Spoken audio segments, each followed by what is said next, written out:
Everybody out to our MBK Talk number 5, which is titled our MBK Youth Talk Series, a conversation on the importance of mental health. We'll be having a conversation today and talking about mental health and the aspects of it, but most importantly, breaking the stigma. The MBK Youth Talk Series has came to you by way of the My Brothers Keeper Alliance in South Carolina, in which we bring together professionals, adult allies, and organizations that collaborate with young people from the community in regards to creating opportunities and making impact and making change. So I'm very proud today to have an esteemed panel before us today from the University of South Carolina Upstate Child Protection Center. We have Dr. Jennifer Parker and Hare Foster Lee. We also have representing the Retread Initiative, we have Anthony Mims of Retread. We also have on behalf of the Mental Health of America, Greenville County, we have Susan Hare. We also have Rachel Kaplan, who's joining us from Kintsugi Consulting LLC, Consulting. And we also have some young leaders with us as well. Xavier McKnight, who's with My Brother's Keeper.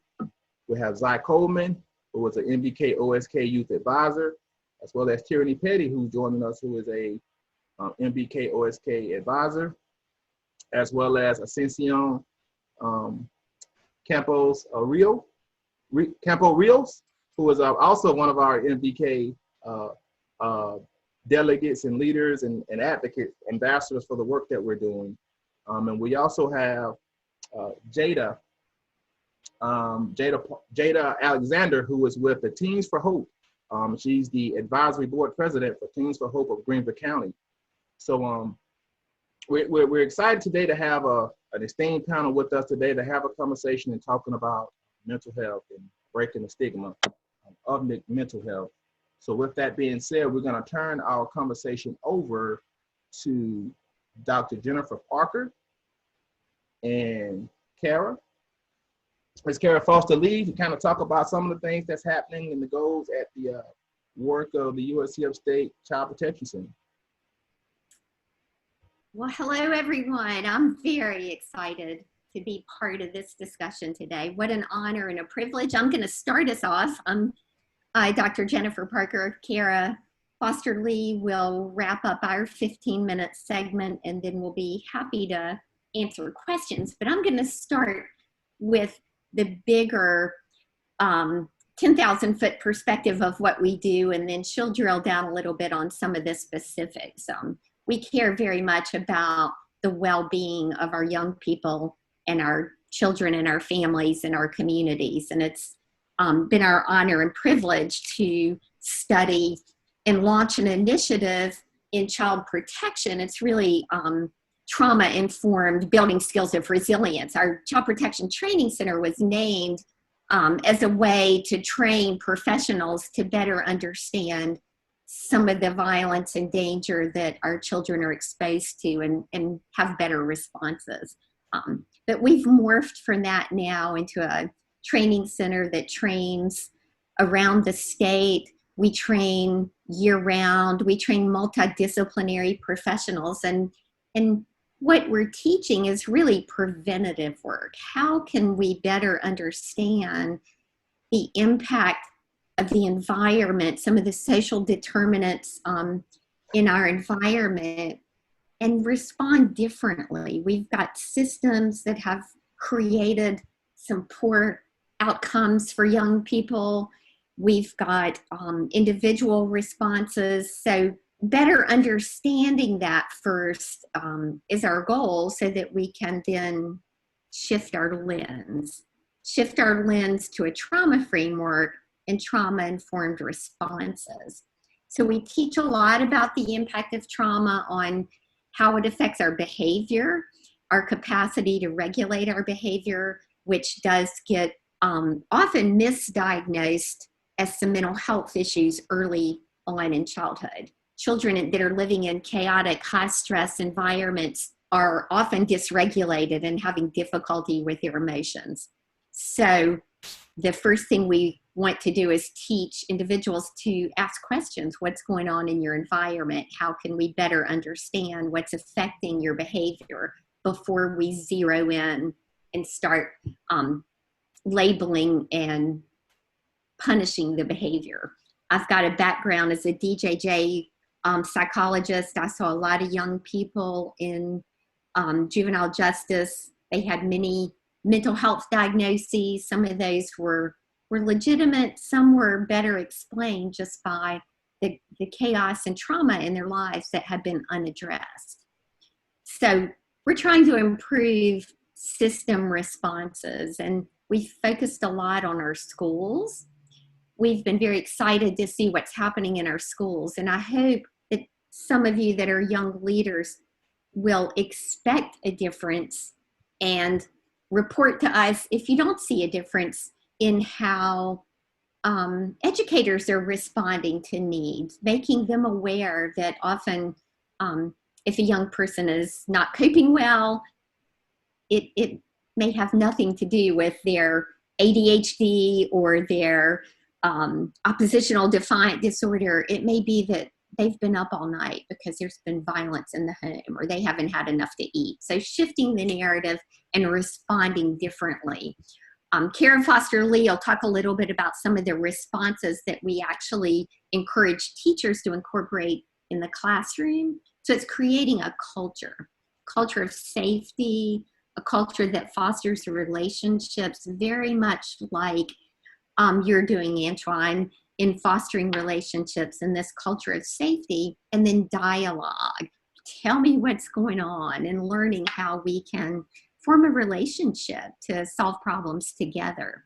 So I'm part of the Behavioral Health Task Force, and that was a very upstream approach for the Behavioral Health Task Force to support training in what we do for all professionals.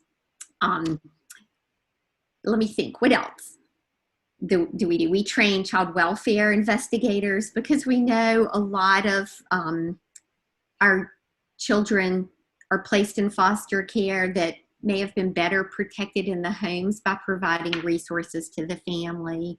We work with law enforcement to help them better understand and hopefully have a different lens. We certainly are entering conversation around race, and I have been, like you all, I want to acknowledge that we're all experiencing a lot of grief around the recent event with Ahmaud Arbery and that horrific murder based on the color of his skin. I can't imagine as a white woman what it must feel like, but I acknowledge the grief, the sadness, the fear, and that takes a toll on our mental health. When we have that level of stress every day, just getting up and thinking, am I safe going out in my world? It creates stress in our bodies that can harm us physically. It can harm our mental health and well-being. So it's very important to think about how we're feeling and have effective tools to work with those feelings, to be able to manage those stressors. The stressors are real. It's also critical to expect your community and your systems to stand up and do something about it. So understanding trauma is important. Understanding how racism plays into that is important, in other areas of disparities. So that's the work that we do. I wanted to give you the broader overview. Kara Foster Lee is our mindful brain educator, and actually she can help you with your kindergarten teaching as well. She has years of experience in the classroom. So she is going to talk a little bit about some of the things that we teach the teachers and educators that will hopefully help create a safer environment and give some tools to our students to manage the stress in their lives and keep them on track. We want to see all of our youth be able to have their optimal development through access to all of the opportunities, the supports that you deserve, and the tools to manage the things going on in your life. So take it away, Kara. So as mentioned, we do a lot of training. And so we don't work directly with the youth. What we do is we train the teachers and the OST providers and the people that are going to be working with youth. And so as a former educator who spent many years in the classroom, it can be easy to make an assumption, and I'm sure if you are a current student right now, there's the assumption that when you walk through the door, it's time to learn, right? And so you sit down and you get your materials out and you're ready to go. And we forget that what happens before we walk into that classroom matters, right? It affects how you respond to your teacher. And it's interesting to me as an educator that we expect that out of our students when we know as like adults that everything that happens in our personal lives has an effect on how we respond to things as well. So our training is really focusing on helping the educators help kids to increase their knowledge of trauma, what it looks like, how it can manifest itself through behaviors or responses in the classroom, and how we can focus on more relationship building. So what's interesting is research has shown that for those that have experienced high levels of toxic stress and trauma, when they come out the other side more successful and more resilient, what they consistently state is it was the presence of one caring and supportive adult that made that difference to them. And I think that's really interesting. I'd love to hear back from the youth panel if you guys feel like that's absolute, if you feel like that's an appropriate statement to make regarding how your levels of resilience and how you respond to stress. But the other thing that's been really interesting as I've studied more resiliency research is that, for younger children, the negative teacher-student relationships are really powerful in the sense that has a long lasting impression. But what they have found with adolescents and young adults is what's most powerful to them is the positive teacher-student relationships, that those really make an impact. And so I think what's important is, when I look at Antoine and I look at my brother's keeper and what they're doing, you can see without even having to have a conversation with the people that are involved. You can just see it through the faces of the people that are involved, that relationship is very powerful and has made a difference. And that's why we do the training that we do with the educators and the out of school time providers, is so knowing having someone in your corner is important, and having them understand what's happening is important. And that is the common thread in what promotes resilient people. And that's really, what our goal is, to promote resilience, because more resilient people are better able to handle those stressors that come up, and then they raise more resilient children as a result. So if anybody have a comment or anything, you can feel free to chime in. Me personally, I've had various different experiences with attending various trainings and being credentialed, with the certificate program and things of that nature, as far as trauma-informed care and things of that nature. Preparing professionals and organizations to serve young people. I guess my thoughts on it is through the impact of COVID-19, have you all seen a specific need per se as far as training needs? So what organizations may be in need of, or what's taking place when you think about mental health and trauma and trauma-informed care and things of that nature?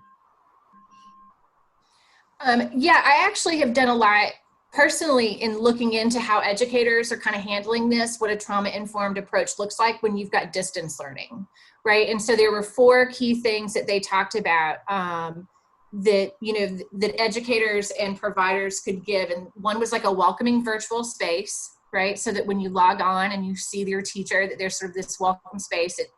You may look behind me and everything looks really clean, right? So that's good. You don't see the rest of the mess, right? So the space is welcoming.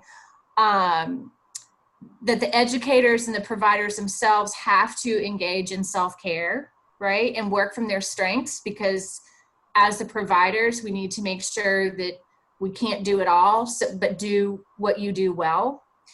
For the kids, you focus on the relationships, right? It's not about the focus right now is on the relationships. It's not on the academic growth or the testing or the achievement so much as, are you having positive interactions, right? Do you feel like your teacher sees you? Do you feel like the people that you are working with are responding to the needs that you have, as far as like just positive feedback, right? And that students get voice and choice, so that they're involved maybe in what's getting covered, how it's getting covered, different ways. But yeah, I think both educators and students are struggling right now. And so the consistent thing that I've seen is check in with your kids, tell them how much you care about them, reassure them that their emotional well-being right now is what's paramount importance, right? Academics are important, but that is not the top right now. It's about how are you doing inside. Love to hear what some of our youth have to say about that. We do have concern. A lot of our students do not have access to Wi-Fi, and they are not getting the relationships. So Antoine, that's where it's really critical, where our mentors, our trained mentors, our outer school providers are checking in, and our teachers are doing that too. Our schools are doing their best, but making sure we're checking in. How are you doing? What do you need? To maintain that relationship. It's certainly much easier to check in person, but we can do it virtually. And practicing that self-care, helping our students know how to practice the self-care, and giving them permission to do it during this tough time, making it a priority. And I think self-care is it's a big deal, and it was something that I had to train myself to do.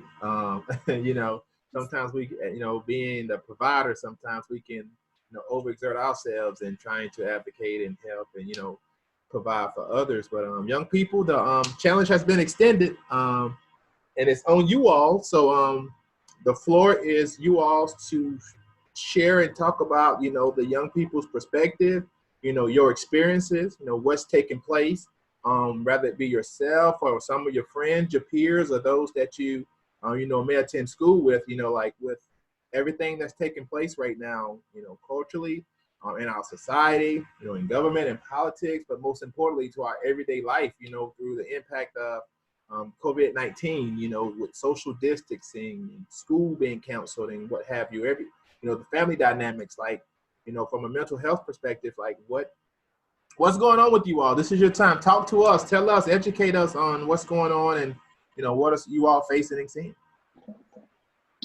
Well,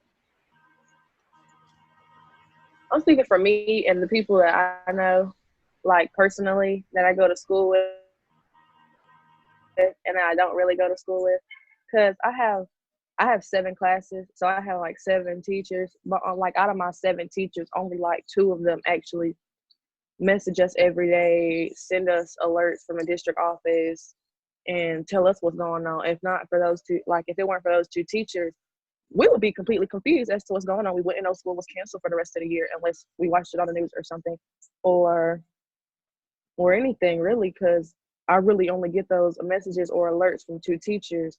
And those are my favorite 2 teachers, because they actually talk to us. They'll call us, like we'll have like Zoom calls once a week. Yeah, and like we won't even call, like they'll have Zoom calls and we won't even talk about work most of the time, because the work is fairly easy, because like it's not work that, it's not even, like most teachers stopped actually giving us schoolwork and they gave us work that we'll actually need, like in the real world, like how to budget, doing taxes, retirement plans, and stuff like that. So I thought that was very interesting on how they like did that little shift in our work, and I thought that was very useful. That's something they don't really teach in school, because I don't think we have a college career readiness class, not that I know of. But as far as mental health goes, I know that like a lot of people are really stressing out, including me, because I stress a lot. And it's like your grade is depending on like, you know, like you graduate or you pass depending on your grade for this semester. And we haven't been in school for half of the semester. So it's like you have to do this, you have to be on top of this, you have to make sure this is this way and this is that way. So it is a lot of pressure, especially on juniors and seniors, I feel like, because I'm a junior. So I feel like it's a lot of pressure coming on me and some of my friends. And then I work, and everybody I know that works. So like I spend like half my day doing schoolwork, the rest of my day doing work, and then I'll be up all night to probably like 2 or 3 or 4 o'clock in the morning doing schoolwork, making sure it's all finished because it comes so fast. And I get work from multiple classes for the whole week. So I'll be crunching all week long, making sure that everything is right. So I don't really sleep as much as I should. It's because I do work all night and then I go to work at around like 3 or 4. So it's just like kind of trying to balance things out, and it doesn't always balance in the way that I want it to. So it's a lot of pressure on me, and I'm kind of like, I wouldn't say I'm in a bad headspace, but it's kind of hard to like focus mentally when you have so much running through your head at once. So yeah, that's me. Thanks so much for sharing, Zai, and being open and transparent with us. The floor is open for any other young person that wants to share. This is you all's time, so feel free to get in whenever. I'll talk. So, for me, it's been a huge change in everyday life. I'm just going to start off with like relationships between like teachers and students. For me, I'm pretty close with all my teachers, so that makes it a lot easier for me to work with them and with the assignments and everything that we're having to do. This is just speaking from my experience. I'm sure it's happened to other people. But I'm not trying to say this for like attention, sympathy, or nothing. But I was sexually harassed by a teacher last year, and I told my mom about it. She didn't believe me. This was in my auto tech class, and I was the only female. Well, I told the counselors. They were like, oh, it's just his way of teaching, probably. So nobody really believed me until it had probably gone on for around 3 months. And then finally, they found out that he was contacting other girls from the cosmetology class. So from that taking so long and no one believing me, and it being a teacher that I was trying to learn from, it did make it very hard for me to like form a relationship with my other teachers, especially having male teachers. So I could see where possibly if that's happened to other students, maybe it's hard for them to like kind of bond with their teachers, which could make it harder on them. That's just speaking from my point, if that's happened to anybody. But other than that, like as far as like everyday life, everything is extremely stressful, dealing with school, trying to figure out what's going to happen next with that. Graduation. Over here, we don't really know what we're doing yet. They discussed a virtual graduation, which to me, that sounds absolutely ridiculous. That's so like out of the normal what we should have. But, and also dealing with the COVID-19 situation right now, I do believe that the mental health of teens is at its worst right now, because I believe that a lot of people are still not educated as well as they should be, and they don't realize that we have all these resources that can help us, and so they're not reaching out. So they're just kind of stuck in this situation right now. Because they don't really, not everybody has like this opportunity like we do. That's all for me right now. I want to thank you for sharing that and your courage to share it, and just encourage you to work through that experience. But when we have those experiences, it violates our trust, and it does make it more difficult to establish trusting relationships. So I just encourage you to work through that and seek the appropriate help so that you can form the relationships that you need with adults in a healthy way. And let us know if there's questions that you have. I don't want to take any more time other than to say thank you for sharing that and validate your experience with having difficulty forming those trusting relationships. Thank you for that. Seriously, thank you. Because there's a lot of young people that face things that, feel like they don't have a voice and have that fear of, no one believes them, or, the victimization of, well, maybe I did something wrong or it's my fault or what have you. So, just continue to keep your voice and being an advocate and using it. That's definitely how I felt. I definitely felt like I didn't have a voice, and then it kind of felt like I was in the wrong, and it kind of escalated from there, from when I said something about it to like the administrators talking to him, and then him kind of taking it out on me, making me feel like it was my fault. So that's just, it kind of like, it just kept escalating from there. So yeah, it has definitely been a lot more difficult with COVID-19 being around, especially because then I I think as I said it, I have work, and then I had school. I actually just finished my exams last week, but it's just really difficult because before, when I was prepping for my exams, we did everything on paper. Especially like my math classes, I did everything on paper, and so she would keep the tests, and then she was going to give them back to us before our exams. Well, we couldn't study that, and then when we went under this lockdown, class just got so much harder, especially around the exam, because now we didn't have anything to study.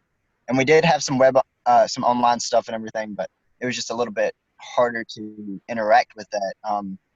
And most of my teachers were really cool, and I got enough communication with them, but it was just, there was some things that was just difficult to actually speak to them about. Just one-on-one, like doing math and stuff like math. Math I've always been good at up until this year, and so I really struggled, and it was really hard for me to like get out there and be like, hey, I don't know what I'm doing.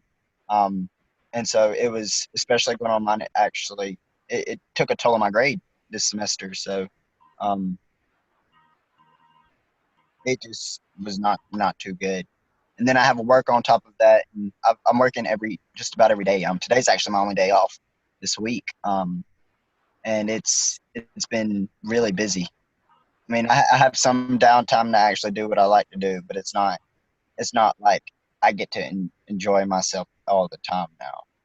I don't know if that makes any sense, but like I like to vent through a lot of things. And I mean, I can still run, but I like to do workouts. Of course, the gym's closed right now. I can't really do too much with that. But it's just been a little bit difficult. Oh, man, thanks for sharing. I guess something I would like to ask you, when thinking about family and extended families or what have you seen a particular, when we thinking about the Latinx community in which I know you are always an advocate for, and your voice carries a lot of weight, because you speak for a lot of people, and you're passionate about the work that you're doing. Have you seen any particular barriers or issues when you think about, from a family or from a cultural perspective, when we're talking about the Latinx community, as far as the mental health aspect of it through COVID-19 and everything? Is there anything you can speak to regarding that, and especially with young people? So typically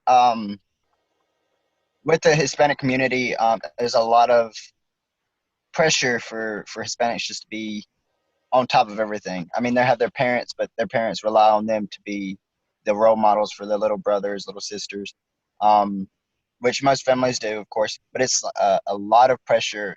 You're more to do anything. You're going to be cooking, cleaning, doing all of that as well. So you're balancing that. Then you're balancing, if you're working, you have that as well. And then so it's just a lot more pressure. I have family who's told me, they're like, yeah, it's just struggling right now with everything that's going on. They have their own families and everything, and then plus that, and they're trying to go to school and trying to work and do all of this, and then they're still like not, it's like they're not in control with some things.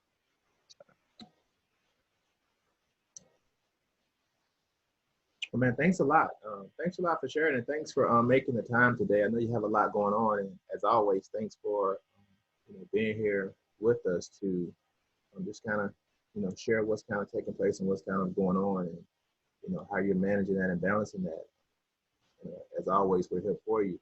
But keep doing the great things that you're doing, and hopefully at the right appointed time, maybe those gyms can Yes, be sir. made available. I will say there are some methods and videos out there regarding at-home workouts, as far as working with things organically and using water jugs, milk jugs, streams, and I've seen some creative videos out there what people are resorting to kind of stay in shape. So I've even done a few myself. So just being creative, because I think that physical exertion is very critical sometimes in how we deal with stress and anxiety. So I'm thankful. Definitely. So, sharing experiences. Okay, so I'm a student. I play college basketball at Bluefield College, and when it comes to mental health, I'm pretty sure everybody's kind of like familiar with athletes and having mental health normally. I think it's a lot of like surveys and stuff, statistics out there. I researched the other day, it said like 60 or 70% of all athletes have some kind of mental health issue. I'm pretty sure it's a lot more. Whether it's I know a lot of people say they have ADHD. A lot of people deal with depression, PTSD. Just mainly just at our school, like not just basketball. A lot of football players, especially. It's a lot of hockey players, tennis players up here. Like pretty much, it's just like anybody you talk to, when you ask them why they love the game, it's always up here is related to something bad. For me, my grandparents died, and family is basketball is in my family. So this is something I look up to, and like in college and stuff, after you get out of high school, it's more of a business. There's not a lot of love, not a lot of loyalty, respect. And that's what a lot of young guys my age are really looking for, especially when it comes to their future, when we're putting thousands of dollars into a coach's pocket, just pretty much hoping they get us to the next level. Like a lot of coaches, they can talk down. It hasn't happened a lot recently, but like last week, I was going to the trainer's office, and the head coach asked me some stuff happened throughout the school year. Some issues came along, not just with me, but with the whole team. And the coach called me out my name. I'm not gonna say specifically what it was, because it's not the language is not supposed to be used in this call. But the coach was being really disrespectful. He was on the phone call with the assistant coach, but he was like, I was talking to a teammate, walking to the training room. I walked past the coach's office. He said, like I said, he called me my name, but he was like, McKnight. I ain't acknowledge him at first. He called me out my name again, and I went back. And when I went up to him, I'm not gonna say I have the best attitude, but when it comes to adults, Antoine, I try my hardest to bite my tongue, and I did good this time. But I know a lot of people without people like me and you and other like the MBK or OSK in that corner, like the stuff he was saying, like the first thing he said was, why the H are you still here? Like, what you still doing here? You ain't dropped out yet? Like, from your college coach, who I pretty much paid $6,000 to $10,000 just alone to play basketball to come here. First thing he says to me, and then like I thought it was just me. My roommate is a basketball player. He's trying to try out next year. He's transferring right now. He left, but he said when he was working out with me, one of the coaches I played last year. I was kind of doing a little bit better. I was doing better than him, but coaches in the stands talking trash like, oh, you ain't this, you ain't that, you ain't gonna never be this. Like, you got like, I'm pretty sure Ascension, Zai, all of you, we're used to this from our peers. But from a coach or your teacher, and like I said, a lot of us already have mental health issues coming in. We've already been through the rain and fire coming into school, and we got to pretty much go through it worse. There's somebody, we're paying for their respect, not just working for it, we're paying for their respect. And a lot of times we don't get it. So like for the sports perspective, it's a lot of stuff going on. Like I'm trying to do my part right now. I'm talking to a lot of my friends whenever we go through stuff. we got a group chat, we talk about it. That's the first thing we do. No matter who it is, they go through something with a friend, family, coach, teacher, it don't matter. Text to the group chat, it's about 20 guys, all of us grown men, we talk. A lot of schools, a lot of places don't have that. So I feel like for us, like, at least from what I'm trying to do, how you did me, I'm trying to find something that I can hopefully trust and know I can trust to look out for other people. Like, because I know a lot of us are transferring. I know we're trying to grow. And it's a lot of people here from North Carolina, Georgia, Virginia, Tennessee. I've been telling them about them. They've been seeing all the posts on Instagram. So, I mean, they're interested. And when I told them the mental health thing, a lot of them, like, they have issues. I don't have enough time to talk about it, but I can text y'all more. But yeah, that's the main thing I wanted to talk about for right now. Wow, Xavier, that's thank you. That's a lot to unpack. As a former athlete myself, I do know and we've had these conversations, but I know the stress that athletes sometimes deal with regarding the mental aspect of it, and sometimes the philosophy is you don't bend, you don't break, and you don't show emotion. So as you already know, we're here for you, and we will continue to do and have our conversations to make sure that you will always have the support and things that you need. But that's a greater conversation that we've been talking about regarding the impact and the pressures that sports deal with, and many times when looking at young people, especially young adult males, people can see the physical attributes of the maturity in a person in their physical sense, but don't think about the mental aspect of it as far as what a person may be or what experiences they may have when you're speaking about, ACEs and different things of that nature. And there are some professionals here that can speak to that, in a more formal way, in a formal setting. But thank you for sharing that and trusting that. I think there are some young men that could definitely probably gravitate to what you're saying and understand what you're saying when you're talking about athletics and sports, and when you're trying to balance being a student athlete and what's taking place. So thanks for sharing it. Thanks. Our next panelist that we will hear from would be Anthony Mims, who is with the Retread Initiative and confronting the epidemic of domestic violence and battery. Well, hello, everybody. I really have enjoyed the opportunity to be a part of this medium, if you will, this forum. And again, I want to commend all of the community leaders, activists, just for making a difference in your area, in your community, which will also have an impact, no doubt, on society at large. And for the youth who participated with their comments here, I just want to commend you, especially if you are a senior or a junior or what have you.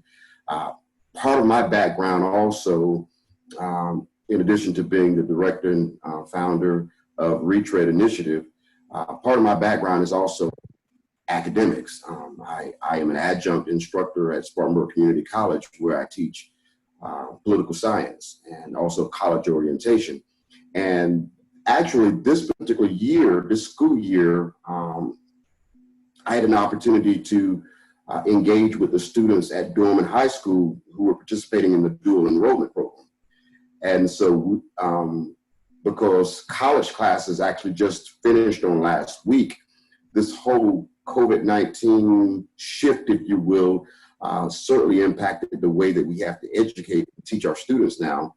And so I have I'm going to say roughly about 75 students from Dorman High School who were taking political science or government courses, American government. And one of the initial things that I try to stress to my students, and I'll continue to stress also with some of the youth or the young people that are part of this particular forum, is we're in a time that we've never ever been in before. And it's going to create some opportunities that we possibly never ever had before. So one thing about this, instead of focusing on the negativity, on the things that may negatively impact my senior year, if you will. Look at it as an opportunity for your senior class to stand out, because one of the things that I try to stress with all my college students is the word resiliency. And I think that word was mentioned between Ms. Parker and also Ms. Foster Lee, that word resilience. The ability to bounce back and to, like the slogan used to be for Timex years ago, to take a licking and keep on ticking, to be able to bounce back. And if you could face this COVID-19 disruption, if you will, that we have, if you can deal with this and rise above it and also be successful, then to me, everything that you face in your future can just simply be something easily to get by, because this is, again, a very, very challenging, stressful, emotional, psychological, hurdle that we all have to overcome. But as young people, as students, to be able to overcome this in your senior year, that just simply says that you can handle almost anything that life is going to throw your way. So I wanted to commend you guys for that. As I stated, part of my background is teaching, but with Retread Initiative is just a long acronym, but more or less we are an anti-domestic violence organization. With regards to the organization, I do not have a background in psychology at all. My background is in political science and government. In addition to that, I also work very closely with the ministry at my church and part of the ministerial staff at my church as well. So I kind of use my passion as being a dad of two daughters, as being in the ministry, and having a passion for young people and having a passion for men, to see men rise above their issues. This was kind of the focal point that kind of helped me to get started with the idea of doing something in the arena of domestic violence. So with that being said, I look at this word, mental health. Okay, I think about the theme for today's talk, a conversation on the importance of mental health, and the teacher in me comes out to want to look at these words, mental and health. And so as I look at the word mental, that refers to, it pertains obviously to the mind, to our faculties, to our ability to have operations in our mind, to be able to have foresight, our mental sight, if you will. So that's the word mental. The word health refers to the state of the living body, so to speak, in which the parts of the body are sound, they're well organized, and these parts also can freely carry out their natural functions, if you will. So now when you put the whole thing together, mental health is really talking about the state of the mind, or the state of the mind and its faculties or its operational abilities to be able to carry out and function within the body, to be able to do what it needs to do.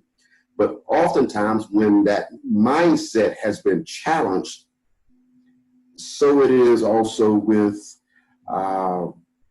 the body, because where the mind goes, the body follows. Scripture talks about as a man thinks, so is he. So I kind of look at the mind as being the GPS of the body, or also the GPS of the decisions that we as humans that we make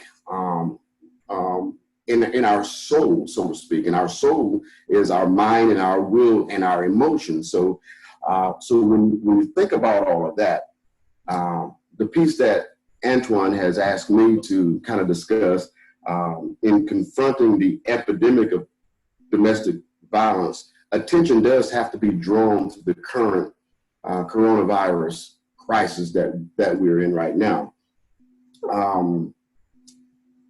And when we think about that in terms of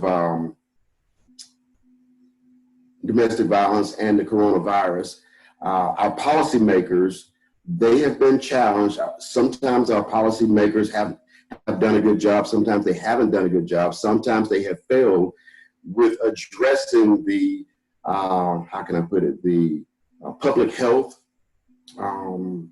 measures because this COVID-19 has kind of opened up the doors, in a manner of speaking, for batterers or abusers to be even more abusive. So we've got this perfect storm as a result of this COVID-19, if you will. So due to the pandemic, the emphasis has been on stopping the spread of this virus, but oftentimes in our attempt to save lives, because of the social distancing, because of the shutdowns, the stay-home orders, because of the measures put in place to stop the spread of the virus, to save lives, many lives have been compromised because of domestic violence. So it's important that we do recognize that mental health, from the abuser's perspective, the victim's perspective, and also from the youthful bystander's perspective, plays a major part to the success of the individual's mentality and how they carry themselves onward. We do know that in abusive relationships, the more time that is spent together, the more likelihood that there may be a continued abuse. So what I wanted to do is just to kind of let you know a little bit about what Retread does. Retread, mostly, we do a lot of youth programs. We like to mentor and provide workshops and forum sessions for young people. I think it's very important that we identify or give young people the tools to identify the dangers as well as the consequences of domestic violence. So by holding these youth forums, oftentimes we can do role playing. We can talk about statistics. We could talk about bystander approaches, hypothetical situations, and we can challenge one another to change in certain areas. We could talk about maybe things that we've witnessed that were good, maybe things that we witnessed that were not so good. In our youth programs, we try to challenge young women to identify what it means to be a man, and we try to challenge the young men to identify what it means to be a woman. And hopefully by kind of doing a cross analysis, if you will, between the genders, there may be some empathy, if you will. Maybe young men could now begin to understand how women feel when they may be in an abusive situation. And we can kind of challenge the young ladies to hold maybe their fathers, their dads, to a higher standard in the way that they treat their moms or the rest of the family themselves as well. So the other thing that we try to do with Retread, one of the initiatives or the programs that we kind of launched last year is something called Finding Mabel. Finding Mabel is basically a batterer's forum in which, whether it be male or female, they could kind of come together and voice and share the things that has caused them stress, because we like to give them a platform to kind of be able to air themselves or vocalize whatever issues they may be having, as opposed to going home and taking it out on loved ones. So that is a program that we also have. But that is pretty much the nuts and bolts of Retread initiative. And again, like I said, it's just a very long acronym, but relative to COVID-19, statistics have shown that there has been an increase in incidents, up to like 21 to 35% in some places throughout the country.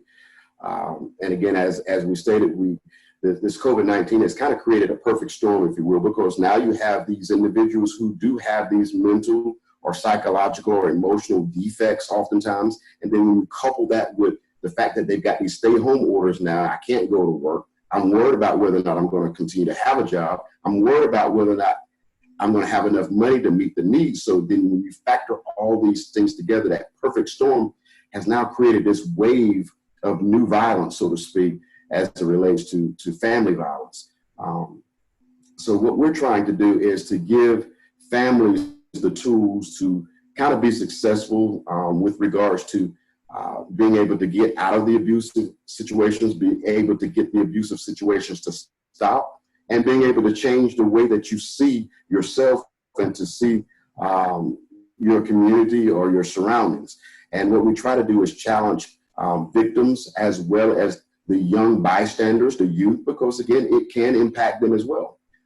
There are statistics that say that oftentimes when a young boy sees his dad committing domestic violence, that there's a likelihood that he'll grow up and commit domestic violence.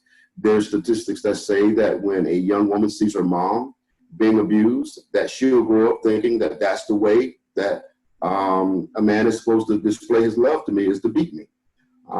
So we try to give safety tips in regards to also trying to help individuals to change how they do things. One of the things that family members can do, young people can do with their parents or their moms or whomever, is ask them how the best way to be connected. You know, do you want a phone call? Do you want text? Do you want messaging? And be creative. Second thing is to be creative. With the advent of technology and all these apps, it's very easy to play games. Oftentimes these games have a communication component to it where you can instant message or chat. And so maybe that's another way that information can kind of be relayed about safety measures or whether or not there is abuse. Create code words. If there's a code word or a hot word that's mentioned, then that's a way that you could realize and understand that this person may be experiencing some trouble. Be supportive. I was thinking about what Miss Alexander was talking about a little while ago regarding her, the incident that she had to deal with. Be supportive. Let them know that you do believe them. Let them know that you support them and that that you believe them and that their safety is paramount and of utmost importance. Help develop a safety plan, like maybe an escape package or escape route or escape strategies, if you will.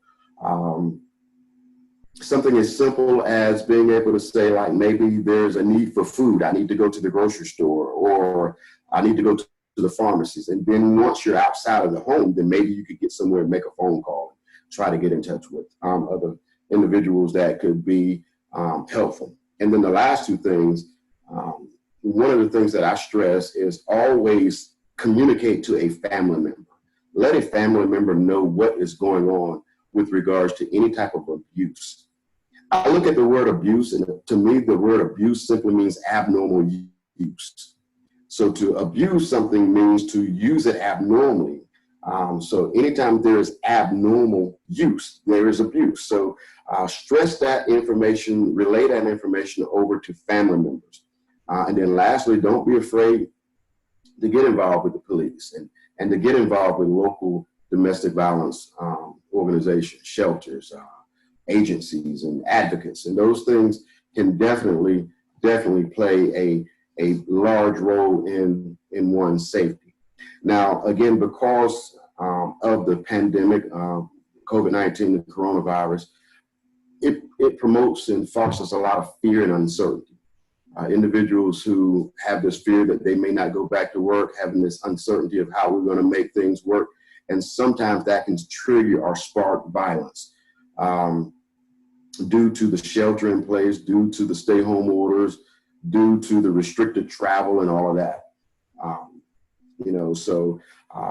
But I will say this, for those abusers who really do want the help, there are some programs out there. Again, I've been doing this under the radar. I've been flying under the radar for like 10 years doing this, where I just talk to people. That's mainly what I do, just talk to people. Again, I don't have a psychology background, but you don't need a psychology background just to talk to people and to be able to encourage people. But there are some programs out there for batterers. One of the programs that I like is something called the Huddle. That is a new program that is sponsored by an organization called Men Stopping Violence. Men Stopping Violence, they're out of Atlanta, and they also offer a lot of programs. They offer a program for men and dads, a program called Because We Have Daughters. And it's usually a program, again, for men who are fathers of daughters. And because we have daughters, we basically share ideas on how to keep our daughters protected, how to affirm our daughters and to confirm our daughters and to speak over our daughters. So that is a great program as well. Another program is through an organization called Futures Without Violence. They offer a Break the Cycle toolkit. if you will, and that can be very, very helpful. And then another program, as I mentioned earlier, is the program that we try to offer with Retread. We've only done a couple of sessions, so hopefully we're looking at possibly doing some more interactive sessions with the technology that we have, such as Zoom and Teams and things of that nature, to be able to offer an avenue with Finding Naval. And basically, with Finding Naval, we're basically going to try to encourage individuals who have been impacted mentally, who have a tendency to want to strike out in violence. We're going to try to help them with vocations, employment. We're going to try to help them with economics, such as financial literacy programs. We're going to try to help them emotionally by just continuing to encourage them. And then lastly, we're going to try to basically try to help provide some education pieces. As I stated before, my background is also in teaching, but I also I work with inmates at the local detention center here. I help inmates try to get their GED. So we do have some programs in place where we can get them involved with people who could help them get a GED. Because the better an individual feel about themselves, if a person loves themselves, they can show love to others. If they don't love themselves, then it's hard for them to show affection and courtesy and caring to others. So that's pretty much in a nutshell. I hope I didn't bore you too much. Try not to ramble too much, but that's pretty much. So again, for the young people, I just do want to encourage you guys again. You guys can rise above this, and you guys are going to take this by storm. And I look forward to seeing you guys being successful on the other side of this thing. Anthony, thank you so much. As always, you're always just a wealth of knowledge, and the work that you all are doing, with Retread and what you do in education in all sectors, what you do in the local correctional institutions. It's so welcome. It's welcoming, and it's much needed. So thank you for that, and continuing to being a change maker here in our community. I want to move on with and go over to the next panelist, Susan Hare, who was with Mental Health of America, Greenville County, and talking about the need to promote mental health awareness and other things that you all are a part of and what's taking place over in Greenville. So Susan, we're going to turn it over to you. Wonderful. Thank you so much. So I am Susan Smyer-Hare. I'm Director of Community Engagement and Development for Mental Health America of Greenville County. And our mission, very quickly, is to positively impact mental health. And we do that through advocacy, education, and awareness and service. We do provide services for individuals who have a chronic illness so that they can have the dignity and respect and independent living that they deserve, that every person deserves. And we do that through a money management program and then housing programs. That middle bucket of our mission, that awareness and that service, awareness and education, we do that through a variety of ways. And one way that might be relevant to some of you is that to faith-based organizations, churches, schools, after-school programs, we do provide a suicide prevention program called Question, Persuade, Refer, or QPR. And just like with CPR, where we're training non-professionals on life-saving techniques and how to identify an emergency and to get professionals to the scene, we do the same thing with QPR. And I'll talk in just a minute about why that's so important. That biggest bucket that we're known for is our service. And despite our name, Mental Health America of Greenville County, we actually serve Spartanburg, and we also serve the entire state with many of our programs in this particular bucket. We are part of the Spartanburg County Behavioral Health Task Force, and part of the reason we are is we provide that national suicide prevention lifeline to the entire state of South Carolina now. So beginning in December, anyone from a South Carolina area code, including residents in Spartanburg County, who call that 273 talk number that you probably see advertised, with any kind of TV program that mentions suicide or depression, you're going to see that logo. Those calls come to our call center, and we provide non-judgmental active listening, information on community resources, including referrals to therapists in Spartanburg or wherever the caller is calling from, but also resources related to financial assistance and housing. You name a problem, we have a resource in our database. But all of our workers are also trained on crisis intervention as well. Okay, perfect. Thank you, everyone. Sorry about service is available. But one of the things I've heard throughout the conversation today, with the Brave teens talking about what they're encountering, not only right now because of COVID, but just with everything else, I'm hearing a lot of discussion of identifying the different stressors that are out there, including the ones that are occurring because of the pandemic and the social isolation that we're all experiencing. But I'm also hearing identifying different coping mechanisms. And that is one of the things that we talk about all the time on Crisis Line, Lifeline, and Teen Line. We work with the caller to help identify what those coping mechanisms are. And so now that it is National Mental Health Awareness Month, I do have 3 different challenges for everyone.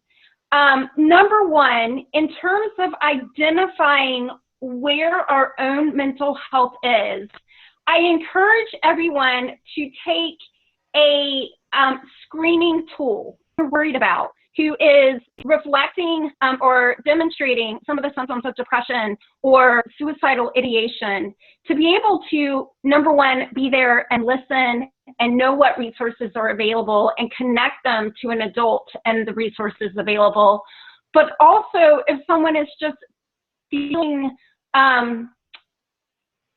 demonstrating some of those symptoms and you're worried about them, you can take them to that particular screening tool, and each tool can be completed in about 3 to 4 minutes, and it allows the person to not be diagnosed, but rather to identify whether those different feelings and different emotions and symptoms are to the point where a professional needs to be involved. Why is that involved? Why is that so important? Well, first of all, we know that half of us, using national statistics, are going to have a clinical mental health condition at some point in our life. Now, that is an older statistic, and there have been some recent studies that have suggested that national average is actually closer to 75. One study even showed that it's probably in the 90s. But using that conservative number of half of us will have that diagnosable mental health condition at some point in our life, we also know that 1 out of 4 14-year-olds, so that's high school freshmen, already have developed a mental health condition. But it takes an average of 10 years to get the treatment that someone needs. So that's using national statistics. In South Carolina, unfortunately, we know it's worse.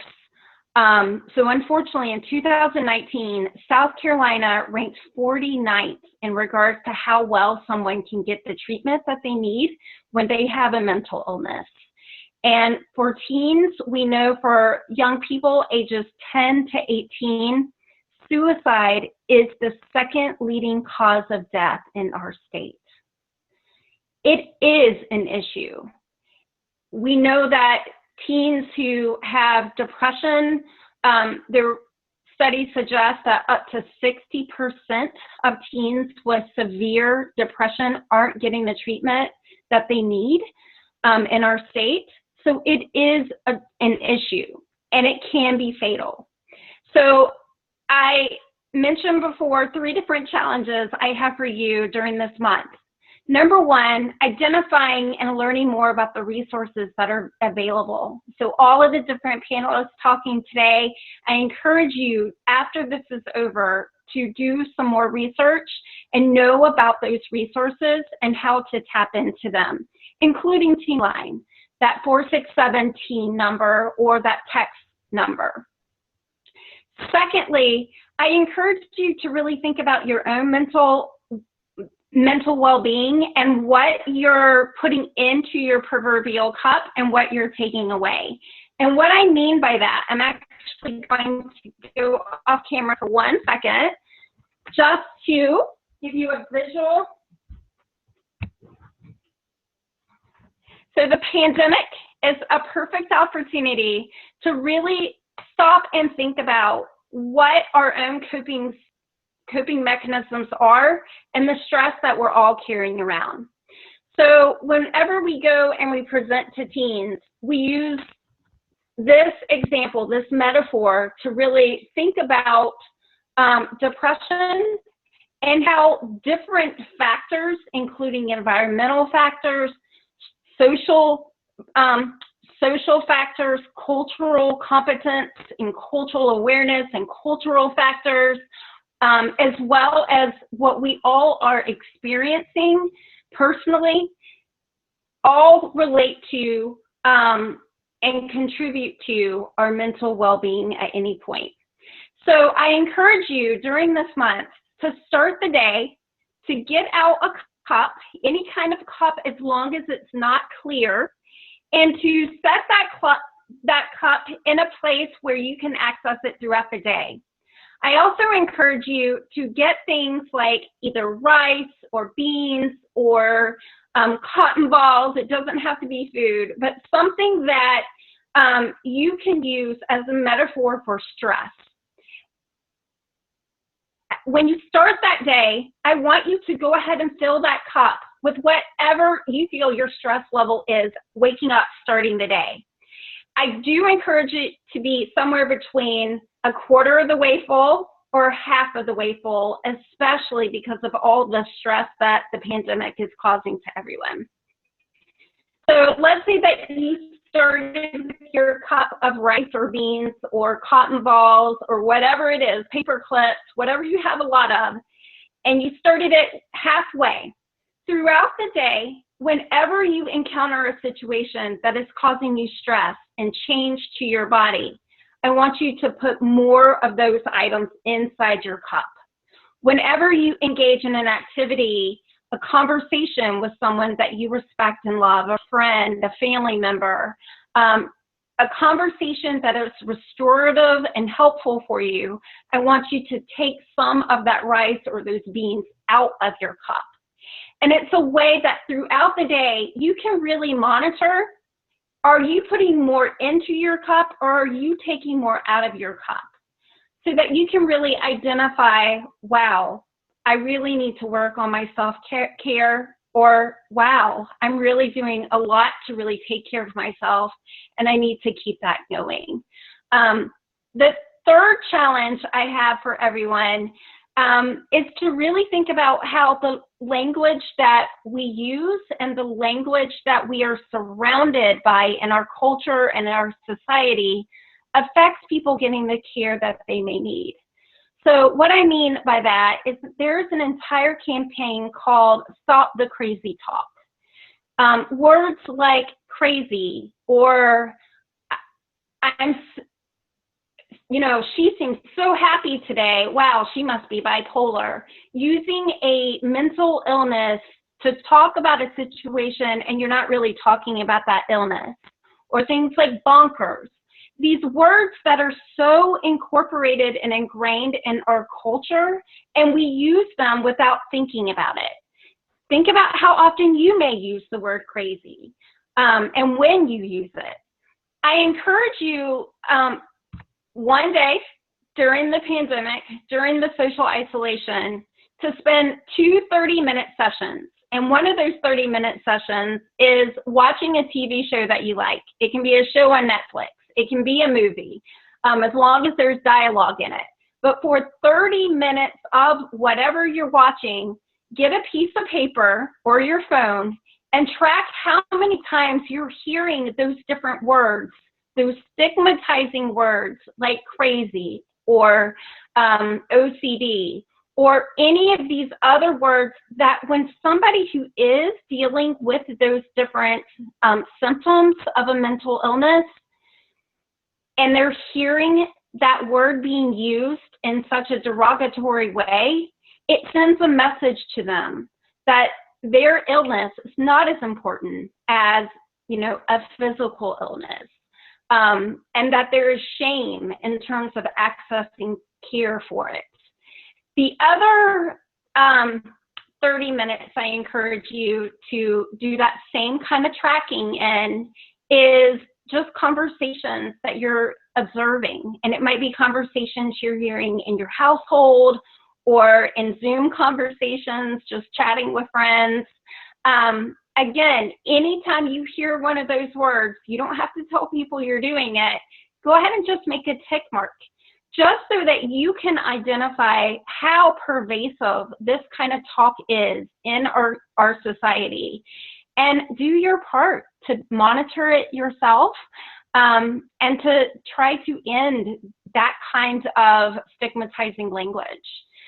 So we can all do our part in helping teens, adults, and everyone in our community and across the state get the care that they need. So much for sharing. That was a lot to take in, and some very helpful tools and resources that you shared. So thanks a bunch, Susan, for lending your expertise and again giving us a different way to look at things and process things, and but also being considerate. I think that's the biggest part. Is just being considerate of sometimes the subconscious things that we do and say that we don't know that has a significant impact on others. And sometimes it's just, as they say, it's the small things sometimes that makes a big difference, not minor in the major. So again, thanks so much. And I'm sorry we couldn't get that the technical difficulty with the screen sharing piece. Not sure what's going on, but I did get a message that there is high traffic right now at this time of day, so maybe that's what we're dealing with. But thanks again. Thanks so much for sharing and your expertise. We're going to move forward with our next panelist. We're going to swing it over to you, Rachel. Thank you all for having me. I'm really excited to be here.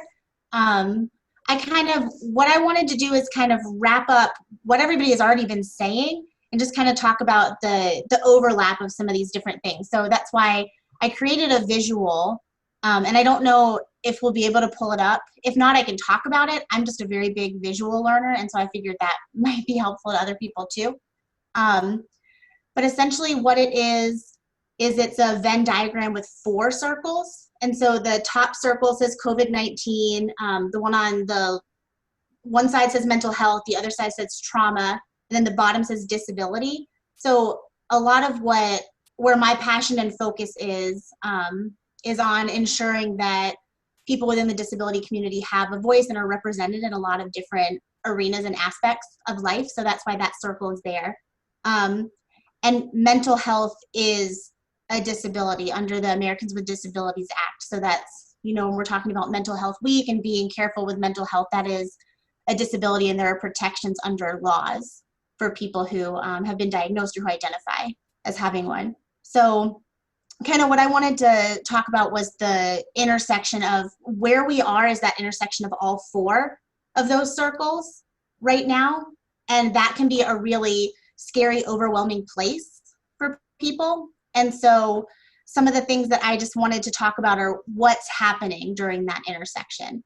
So if you just take mental health and COVID right now, as we heard, there's a lot going on with that. There's increased anxiety. There could be initial onset of anxiety or stress or depression or panic. And those things, if somebody already has it, those could be amplified and increased because there's a lot of unknown in what's going on right now. We haven't experienced this particular strain of coronavirus before.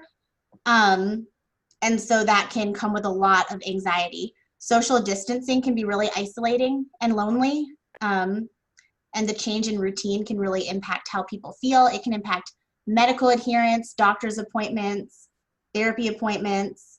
Support services are being decreased because there's restrictions on what kind of meetings can take place and prioritizing even surgeries, prioritizing mandatory surgeries versus elective surgeries. So things that have to take a back seat right now, that just because it takes a back seat to COVID-19 doesn't mean it takes a back seat to that person and how they feel about it and where the anxiety falls. And just acknowledging that during this time, all of these practices and suggested tips of taking care of our mental health and being aware of where we are in self-care, those tend to take a back seat when there are other priorities that are coming up. And when you think about the intersection of, you know, trauma and COVID, there are a lot of things that can be triggering. So the idea of food insecurity, the illness or death of a family or a friend, job loss or having a reduction in hours can be really traumatic. There can be a loss of income to pay rent or to pay for medications or doctor's visits. And we've heard a lot of this from these other amazing panelists, but there can be violence or abuse in the home, whether that's physical or emotional or mental or whatever it is. And there's just this high likelihood of trauma from COVID or re-traumatization because of it. And if you look at the intersection of trauma and disability, or trauma and mental health, which are, they kind of all have a lot of similarities with them, is that people with mental health disabilities or any type of disability have a tendency to have a lack of access to resources or communities. So they're already a little bit more at a disadvantage from what services they're able to get and receive. There can be an impact on job availability and opportunity already, and there can be a financial impact. And all of the things that we think about with trauma of food insecurity and not having enough money to pay bills or being able to afford medication, that all comes into play with disability as well, because people are often not getting jobs at the same rate as somebody without a disability, or having the same access to education or resources, even though there are laws that are supposed to protect against that kind of discrimination. So when we start combining all four of these circles, you're looking at an increased sense of physical or emotional danger, which is amplified by this fear of this unknown pandemic that we're going through. And there's this increased risk of adverse outcomes, and this historical pattern of decreased resources or being overlooked for healthier or more qualified patients or individuals. And, you know, just fear of this illness resulting in death or losing a house or losing a business, whatever those things are. So Antoine let me know he's not able to share the image, so I'll make sure that you all get it so that you can see it. But so when we're talking about the intersection of all these things, what I wanted to do today was try to pull all of that together so it makes a little bit of sense about why we're in this increased state of panic and why we might not be thinking through our actions or thinking clearly. And just wanted to provide two different resources that I found that I thought might be helpful. And I do want to acknowledge that this diagram, what I'm talking about, it doesn't take in some other factors into consideration. So it doesn't take into account members of the LGBTQ community who are, you know, having a lot of difficulties with mental health and COVID and trauma and all those things anyways, or any kind of racial or cultural or ethnic differences. So I don't want this to seem like it's the be all end all of what we're talking about. It's just a couple of different factors that play into mental health and where we are in this space right now.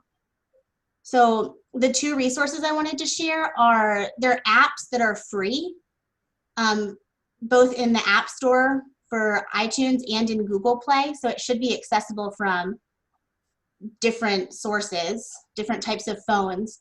It's called, the first one's called Clear Fear. And it is available in a lot of different countries. It's a little bit customizable. You can choose your color scheme. You can put in your gender and your birthday if you want to. You don't have to. It's based on the cognitive behavioral therapy theory. So figuring out how to regulate some physiological responses. And it just helps you identify different anxiety types. So it'll talk about different types of anxiety and explain it and what that means and why you might feel the way you're feeling. And that can be really helpful for somebody that's feeling uneasy and panicked but doesn't know why. And I think a lot of some anxiety and fear is trying to figure out, why do I feel this way and how do I address it? And so this app does a really good job of doing that. And it has these immediate help features. So it will give you tips for if you're having a panic attack, and it'll do a breathing exercise with you, like a 60-second breathe in, breathe out type of exercise to try and help you calm down. It has a feature to create a safety net, which is really cool. So you can put in your support system members, which is really helpful, especially now when there is a lot of social distancing and you might not be able to go see somebody in person. But this app can remind you if you say you're having a hard time, it'll say, do you want to contact your safety net, and remind you that you have a list of people that you've previously identified as being people that you rely on that can help support you during a hard time. It also has it gives you the ability to list out things that you do that are helpful when you're feeling anxious, to remind you of some activities that you can do. It's also password protected, which I feel like is important to say, because I know that people can be nervous about having, this has a journal option. You can track your anxiety. You can put in goals and goal setting related to mental health or any kind of goals. And so with the password, it is confidential. So you don't have to worry about somebody else going on your phone and looking at all this stuff that you want to write down that's important to your health. The other one is called Calm Harm, and I think they're both by the same developer. So it's Clear Fear and Calm Harm. And Calm Harm is also free. It's in the App Store and it's in Google Play. It's available in multiple countries. You can also customize it with a color scheme, and they have helpful mascots in this one that can help provide support. So you can choose to have them or not have them. It's up to the user. And this is based on the dialectical behavior therapy theory. So it's really focusing on impulse control and emotional regulation. And they specifically focus on somebody who either has a history of self-harm or who might be feeling like self-harming due to their overwhelming feelings. But it has a lot of really helpful tools, even if that's not something that's occurring for somebody. So it would still be applicable for use. It's also password protected. There's a journal option and an activity tracker. And what it does is it kind of helps you learn to, they call it riding the wave of wanting to self-harm or feeling very overwhelmed with your emotions. And it walks you through how to go through that riding the wave with guided activities that can be either 5 minutes or 15 minutes. So you pick how much time you have, how much time you want to devote to this. And there are a ton of different activities on there. They break it into 5 categories.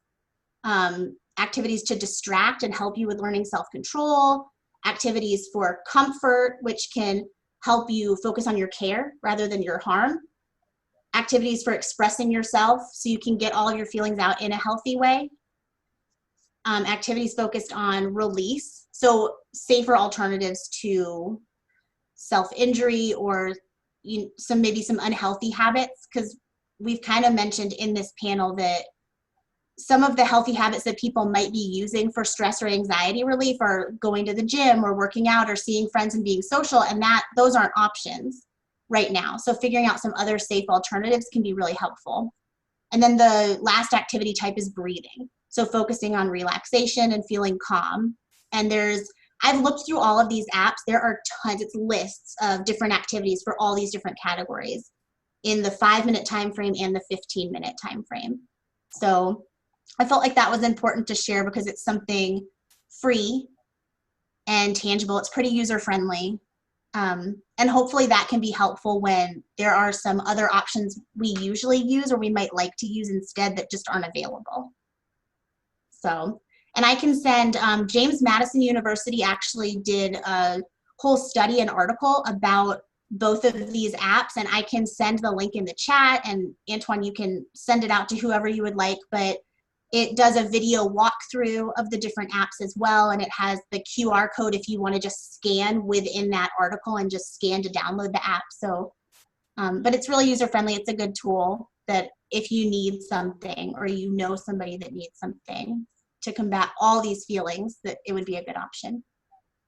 So thank you for letting me participate. Thanks for being a part, Rachel. And one of the things I would say, as our final panelist, one of the things I would say is when we think about our MBK Talk, Youth Talk Series, one of the things that we wanted to do was, as I always say, in providing a resource and being an advocate, was making sure that, you know, we also can align organizations and leaders and professionals such as yourselves to sometimes pull us in a room in a different light. And, you know, as the old adage saying, iron sharpens iron, in the sense that we can kind of learn from each other and support each other and figure out what the needs are and how we can best support. So as we provide supports for our young people, for our communities, for organizations, you know, for schools and various different institutions, I think sometimes just the human capital in it, as far as us, sometimes being able to, you know, pour into each other. I think sometimes it's good to be able to get out of the office or be in the office and hear, you know, the work that we're doing from, you know, from somebody else's lens. Sometimes it can be a refresher. So my mind is full, but I would like to say, you know, thank you to each and every last one of you all for being here, for, you know, committing your time and for what you're doing. But I just want to open it up for another minute or two, if anybody want to share as we close out this MBK talk. I'm always interested in talking about collaborations and partnerships and what have you. So if there's anything that we can do, or there's anything anyone want to share, any resource you want to share regarding how we can partner, how we can pull things together. The thing I'm always asking organizations is, you know, we bring the young people, you know, what can you offer? What can we do? What needs do you have? Because a lot of times organizations and institutions have the resources and they have the programs, but a lot of times they say, well, we don't have the connection with the young people or the community. Well, we are that, and, you know, we can bring that. So just, I want to open it up right now. If anybody have any input, any information, any needs in your community, whether that's Spartanburg, Greenville, anywhere in the upstate of South Carolina, that, you know, how can we help? You know, what needs are there? And young people, y'all feel free to, this is the opportunity to let the professionals know, like, hey, what needs do you have? What do you want to see? So Antoine, I already contacted you about somebody. It's a my cousin. It's not South Carolina, but it's somebody. I'm pretty sure. I don't know if y'all heard of Forex. It's a trading company in the trading market. It's like this. It's like the stock market, but how the stock market is worth $22 billion. This is worth, I think, 6 or 7 trillion. They're trying to. He reached out to me. He's seen some of the stuff we posted about the first few talks, and they want to kind of collaborate. That's why I think that's the one I told y'all about in the last group chat with us at MBK. But I know it's a few people. I know a few people like of my peers, friends. They know who you are, and some of us are. They come to a lot of the events. They want to know, like, if they can't get more help, how, like we said at the beginning, just being on the phone on a Zoom call, like, they want to know we can do this to people in the community, so they can voice it, and then they could take the Zoom and do it with other people and start their own little groups among the community. It's people that you wouldn't expect, a lot of people that you would think that would be like this, that will be interested. But it's like, it's a lot of youth right now, at least. It's a lot of youth in the upstate right now, in my neighborhoods around my side of town, that normally wouldn't be interested in this type of stuff and these opportunities.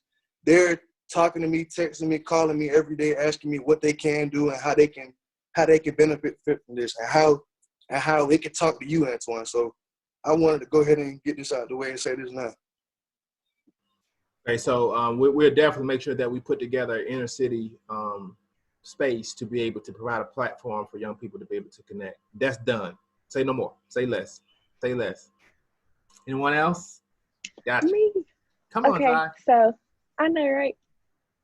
Anyway, I want to say thank you to all the panelists for being here and giving me all this information. And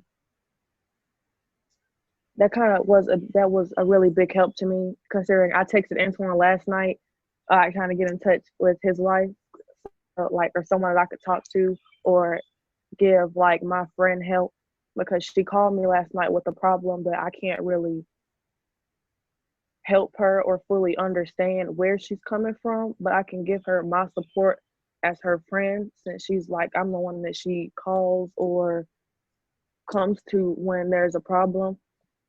But the situation from last night was it was weighing so heavy on her that I didn't have like the professional expertise to give her advice on it. So I tried to contact somebody that I know that could either help her get help, or like push her to someone that I feel like she would be comfortable talking to, because I didn't really know what to do. And like, as far as everybody here and all of our panelists, that was a big help to me. And I wouldn't mind talking to any of you if that's available to me or to her, because I feel like my friends are like going through stuff that they don't really feel comfortable talking to their parents about, but they come to me because they know about all the stuff that I do, and I do have resources, and I make sure that my resources are available to my friends if they need them or they want them, or I feel like that they need somebody to talk to, and it can't be me because I can't help them. I can only help them in so many ways, but I know people that can. So that's really what I was pushing for. So this conference today actually helped me in a way that I think could help her and many of my other friends. So that was like, it's like a big deal to me, and that means a lot. So thank you, all of you, for being here. When you were saying that just now, it made me think that, I know, Susan, you were a little bit spotty for yours, but when they have their crisis line that you can call, there's also a text line feature. And I know a lot of people, especially when you're stuck in a space with other people, you don't feel comfortable on a phone talking about what's going on, and there's another level of vulnerability with that. But using the text option can be really helpful. So maybe if you or any of your friends want to talk things out, but they just want to text, you could do that with Mental Health America of Greenville County. There's also the National Crisis Text Line, and they also do texting. It's anonymous. You don't have to give your name. And it's just a platform of, both of these resources is a platform of very well-trained people that are there to support and listen, because it can be really hard to listen to your friends and be objective. And, sometimes they just want an ear and they want to talk about the same things over and over again, and that's fine, but there's only so much capacity that we have for another person. So those resources are there. They're 24 hours. Both of them are 24-hour services. So that could be something just to to share with other people, just in case they need that resource, especially in the middle of the night. Yeah, and I will jump in here. So that is what I was trying to show everyone with the screen sharing, and I'm so sorry about that. Anyone can contact that teen line, which is that chatting service. We do have a phone part of it, but most of the time when we hear from teens, it's on the chat service. And please feel free to get that number out, that chat text number. All they have to do is text teen line to the number spelling out text me. And again, just like Rachel said, it's available 24 hours a day, 7 days a week. The other thing that's really important about that is that when teens are available, teens are actually responding to the text. Because we know that it's so much more comfortable for teens and preteens to open up and to talk to other teens. But these teens have gone through about 65 hours of training before they become a teen line volunteer. And in fact, if you do know of someone, maybe some of you, if you are 16 and older, you can become one of those volunteers. If you're 17 and older, you can do a part-time AmeriCorps program with us, with that service, and actually earn money for college or for next steps after you graduate from high school. So Teen Line is available 24 hours a day, 7 days a week. And those volunteers can connect people to resources in our community as well. When we listen to our young people, naturally just situations like this just naturally occur. And when I get asked the questions all the time, like, hey, what's your passion? Why do you go so hard into it? And what is your why? Like, this is a prime example of my why. When I hear our young people, asking and advocating and, them advocating for their peers and, just wanting to make a difference. And I feel that it is our job to be the gatekeepers, to be the platform for them, the foundation for them to move forward and making sure that they have what they need to assist. And Susan, I definitely want to be able to, I want to connect, to be able to maybe funnel you some young people that we can, get trained up to be able to assist with that team line. I think that is a critical need.